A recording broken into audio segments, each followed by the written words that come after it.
You won't like hearing this, but in a real blackout, the kind that drags on longer than the polite little outages we're used to, your flashlight isn't the lifeline you think it is.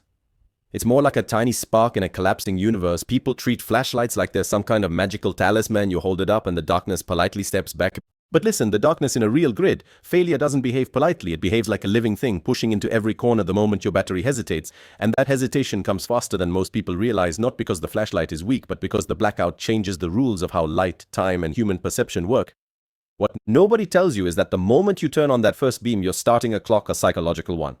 Because in a real multi-day blackout, the strain doesn't come from the dark itself, it comes from the realization that all your light sources are suddenly finite. Every flicker feels like your world shrinking. Every hour of use is an hour of loss. You start measuring your life in lumens, counting down to zero. It's not about the device, it's about how the brain reacts to dwindling light.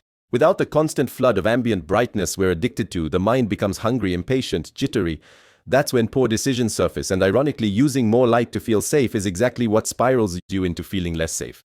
This section is based on practical field survival experience rather than formal academic sources. Here's the second crack in the fantasy. Flashlights don't reveal the world, they distort it. High-powered beams carve out harsh tunnels where your eyes cling to whatever is illuminated and everything outside that beam becomes a void. The longer you use a flashlight, the more your night vision abandons you.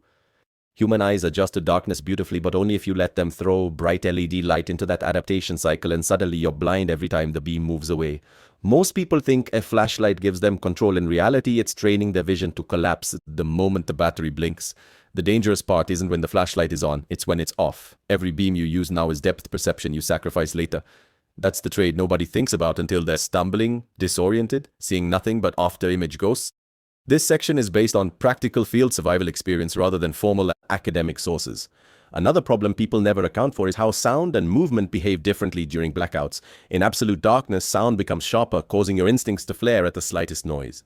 But the moment you switch on a flashlight, you paint a target on yourself. Light becomes a beacon, telling everything around you exactly where you are, even things you didn't realize were out there.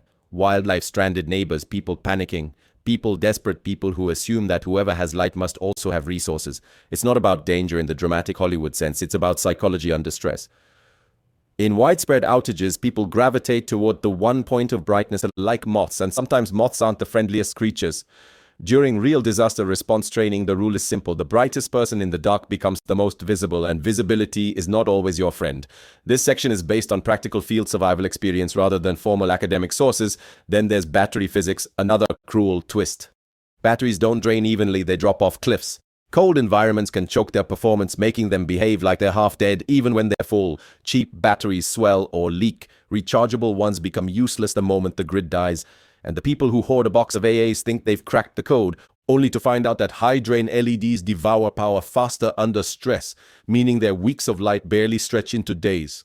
The irony is brutal. The more powerful the flashlight, the shorter the illusion. High lumens mean high appetite, and when that appetite meets cold temperatures, long nights, and psychological overuse, your stash evaporates faster than your optimism. The blackout doesn't take your light away, you burn it out yourself.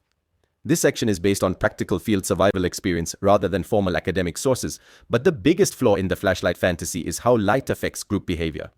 In normal life, illumination is comfort. In a crisis, it becomes control. When only one person has light, everyone else orbits around them. Arguments start. Anxiety spikes. People cling to the beam like it's the last island of normalcy. Suddenly, whoever holds the flashlight becomes responsible for everyone's movement, morale, and safety, even if they aren't ready for it. That pressure builds, and if the light fails just once, the emotional fallout can be worse than the darkness I've seen.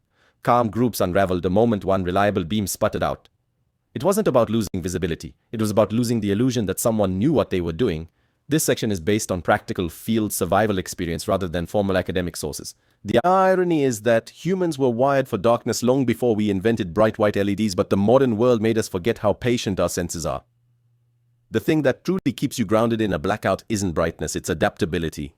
The ability to sit in the dim, let your eyes open up, let your hearing sharpen, let your breathing slow until the dark stops feeling like a threat and starts feeling like a natural state again. The blackout becomes less of an enemy and more of a landscape you can move through, one sense at a time. That's when flashlights shift from emotional crutches to tools you use sparingly, deliberately, without fear. Because the moment you stop fighting the darkness is the moment clarity begins.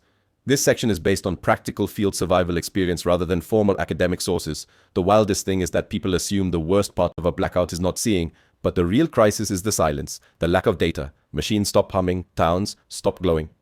The electric heartbeat of the world flatlines, and your brain, conditioned to constant stimulation, starts sending out little distress flares. That's why people turn their flashlights on instantly, not for vision, but for reassurance.